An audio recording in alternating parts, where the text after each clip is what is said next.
Basically, it's a concentrated psychic attack. Okay? Ang nangyayari is, ang isang tao who has a lot of negative energy towards them can direct it to you with their gaze. Now, in most cases, you can just brush it off.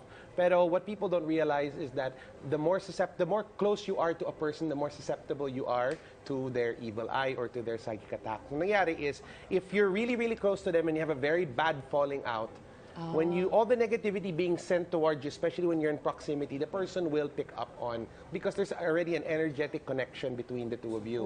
That's why I like to dispel the rumor when I say that not just anybody can evil eye you. It usually is somebody within your own sphere of influence that can do it to you. That's how it gets exploited. Because nangyari is, if it's just anyone, usually it'll take a lot of effort for them to inflict harm on you. But if it's somebody close to you, someone within ang pamilya mo, ex-boyfriend mo, or some ex-girlfriend, there's an unseen connection between the two of you. And every time they send negativity your way, you have really no defenses against it. In most cases, the most dangerous form of the evil eye are actually inflicted by parents to their children or vice versa. Because because if there's a bad falling out, we are not really programmed to protect ourselves from the energy of our parents kasi they brought us into this world. So mukhang may Trojan horse sila. Okay. Aware ba sila na ganun? Sometimes Actually, sometimes they don't. They just get really, really angry and they really project a lot of negative hatred towards the person. Minsan kinakas nila ko, sana talaga may mangyaring masama sa Exactly. Sana talaga pumangit buhay mo. Exactly. And sometimes it manifests because you're not really programmed to have defenses against the people who brought you into this world. It also happens sometimes with mga kapatid, or in some cases, husbands and wives when they fall out. So you have to be very conscious of the energy exchange between the two of you. Kayo guys, may mga ex ba kayo na hindi maganda ang hiwalay ninyo? Baka magkatitigan kayo. Correct. Meron. So, ingat ka.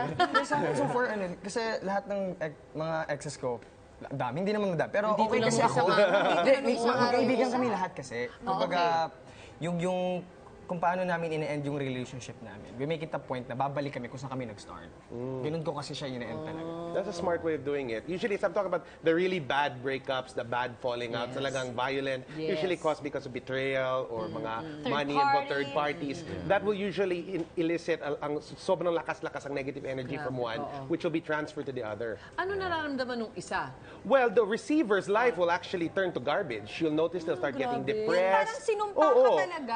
You'll notice that they'll get depressed, they'll start withering, they won't be who they used to be. And you'll really see that they'll really know that there's something heavy on them. They'll feel that talagang that they're cursed or they're hexed, that everything in their life is going wrong. And unless they take proper protective measures, it can perpetuate for years. So yun nga, how do you protect yourself from that? One very common anting-anting is something that they actually call the evil eye. But then actually, the name of it's a blue medallion that looks like an eye. But it's not necessarily called the evil eye. It's actually protection against the evil eye. They just call it evil eye for short. Okay? Another one is, if you have regular cleansing methods and rituals that you do for yourself, you can actually cut it off. But usually the best thing to protect yourself from it is really resolution. Because as long as it stops na, you and your ex have that negative energy going back and forth, and so, sige, let's stop this now, we're destroying ourselves. Or the minute you've cut them off completely and healed that wound between the two of you, the less susceptible you are to them. Yung ba yung pag kunwari sa gabi nag-iisip ka, tapos parang nag-rise yung anger mo, tapos parang you just keep thinking of negative things. Sometimes, parang, baka nandun na, tapos nababalik mo ngayon sa kanya kasi you keep thinking bad thoughts about that person. That's one very good example, Suzi. Isa pa that you get suicidal, you get really depressed, you get hopeless, you feel talagang ang buhay ko tapos na o worthless na ang buhay ko. So these are all examples of it. And if you think that these energies are not yours, I always tell my clients, remember the saying, not my circus, not my monkeys. If it comes out of nowhere, biglaan sobrang galit, ask yourself, is this your energy? Because awareness is one of the things that can stop it. That's true. Wow, how different. So yung evil eye na yun, yung pinag-usapan natin kanina na parang stone or whatever, pag sinuot mo yun, that protects you. Yeah, it's a protection from the evil eye. Actually, it works very well. Isang kliyente ko was experiencing that telltale case, and I asked her, can you wear this? Because I used to wear one all the time. Please wear it, tell me how you feel. The next day, she felt like a huge burden was lifted off of her. And it was like, as long as she was wearing it, she felt great. Nabiglaan nagsira ang anting-anting ko nagbigay. Then the negativity started again. Siguro sa sobrang dami nang na-absorb na negativity. Pwede rin. Maybe.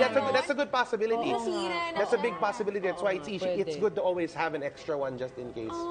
Oh, nice. Wow, how Okay, interesting. if ever naman hindi ka makakuha ng Yan. evil eye, how else can you protect yourself from it? Well, the best thing, if you ask me, is prayer and faith. That's the number one. Love. Love is also good. Forgiveness, actually. Forgiveness. If you forgive the person, then it becomes their Yes. problem. Yes. Okay, and then that's right. between them and the universe na. No. So don't perpetuate the cycle if you really want to cut the evil eye between Correct. the two of you. You have to have peace within you. Para yun, 'di ba, kahit anong pumasok sa'yo, kung at peace ka kasi walang kahit anong pwedeng Can't tumama get through sa'yo. that. Embrace the challenges, di ba? Kailangan para makakuha ng positive energy. Kailangan positive energy rin nila. Yung ilalabas mo. Tama, good one. Oh, thank you so much, Rob.